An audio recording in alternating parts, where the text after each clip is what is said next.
Hello friends, நம்ம ஃப்ரெண்டுக்கு கல்யாணம் விருந்துக்கு கூப்பிட்ருக்காங்க. இப்போ நம்ம அங்கே தான் போக போகிறோம்.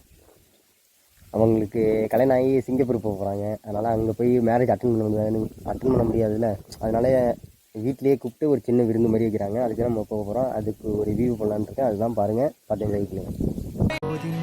ஓகேங்க, நானும் நம்ம ஃப்ரெண்டும் வண்டி எடுத்துகிட்டு அப்படியே ஃப்ரெண்டு வீட்டுக்கு கிளம்பலான்னு அப்படியே நம்மளும் வந்துகிட்டே இருந்தாங்க. சைடெல்லாம் அந்த மாதிரி இயற்கையெல்லாம் எப்பா வேறு மாதிரி இருக்குங்க. அது இல்லாமல் ட்ராவல் டைம்லலாம் சைடில் பட்டுட்டு ஒரு பாட்டை கேட்டு போனோன்னா அமேசிங்காக இருக்குங்க. சரி, நம்மளும் அப்படியே பார்த்துட்டு வண்டி எடுத்துக்கிட்டு நம்மளும் அடித்து நவுத்தி எரிஞ்சிட்டு வந்துட்டு இருந்தாங்க. வந்துட்டு இருக்கும்போது சைடுலலாம் எப்பா செம்ம நேச்சருங்க. அதெல்லாம் ட்ராவல் ஃபீலே தனி தானே.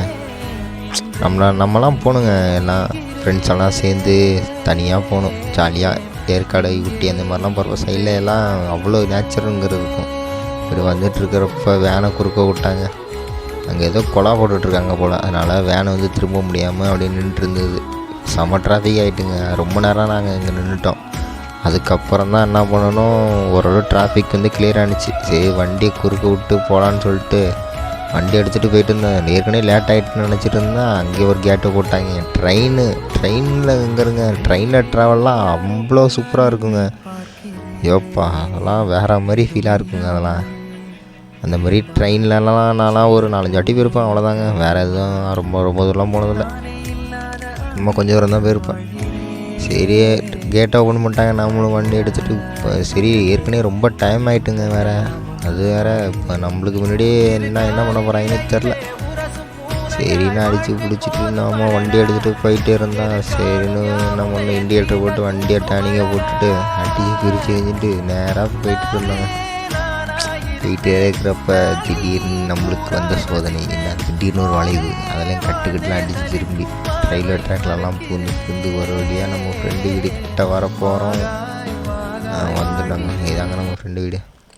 சரின்னு உள்ளே போகலான்னு போனால் நமக்கு முன்னாடி எல்லாம் வந்திருக்காங்க.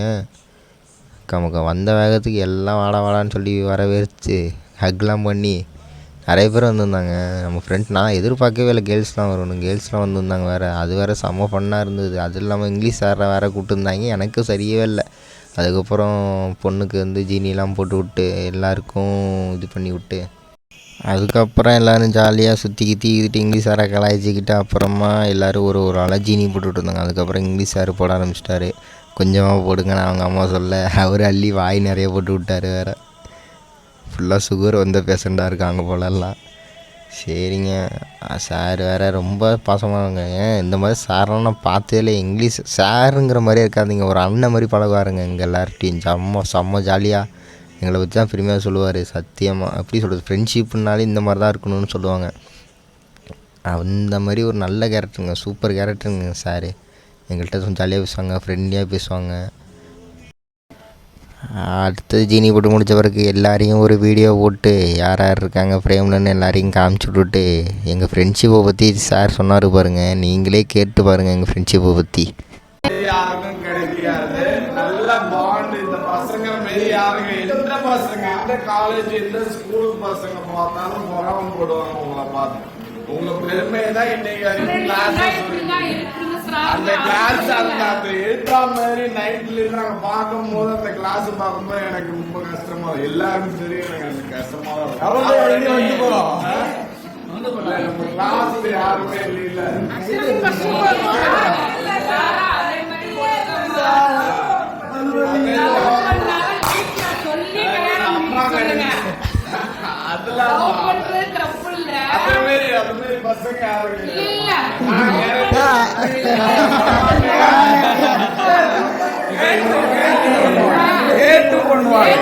பர்மிஷன் இல்லாம பண்ண மாட்டாங்க.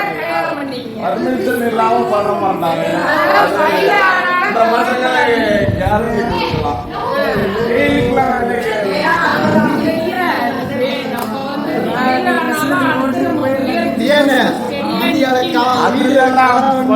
அடுத்த போயிட்டு இருப்பாங்க.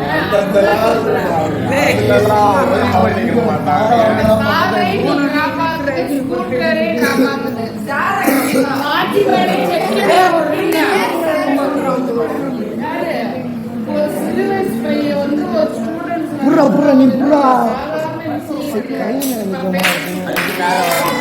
அடுத்து அது முடிஞ்ச பிறகு ஆட்டோ வந்துட்டுங்க. ஆட்டோவில் இரவாஞ்சேரி போய் மந்தி வாங்கிட்டு வந்தாங்க நம்ம நண்பர்கள். இப்போ வாங்கிட்டு வந்து எடுத்துகிட்டு போனாங்க பாருங்க. ஃப்ரெண்டு எடுத்துகிட்டு வரப்போ ஒரு பிஜிஎம், என்ன பிஜிஎம் ஞாபகம் வந்துச்சுன்னா அந்த பிஜிஎம் நீங்களே கேளுங்க.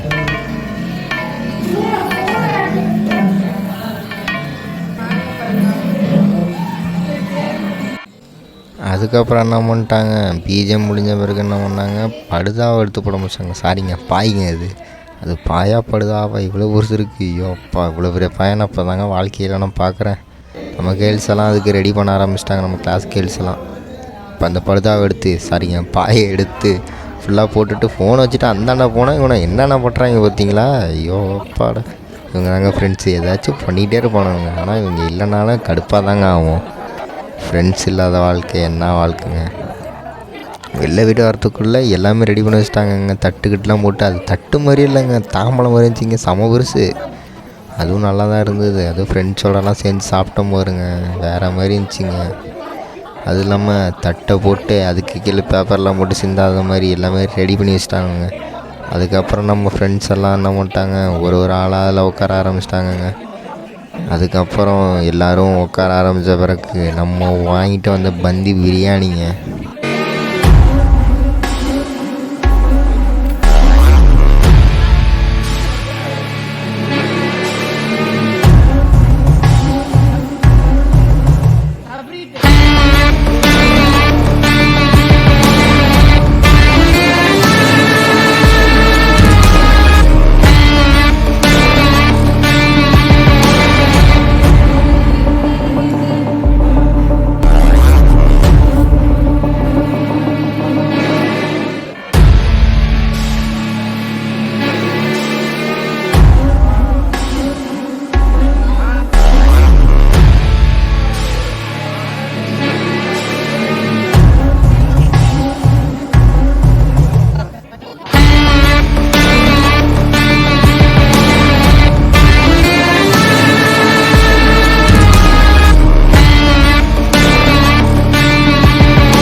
மறக்காம சர்ப்ரைஸ் பண்ணுங்க.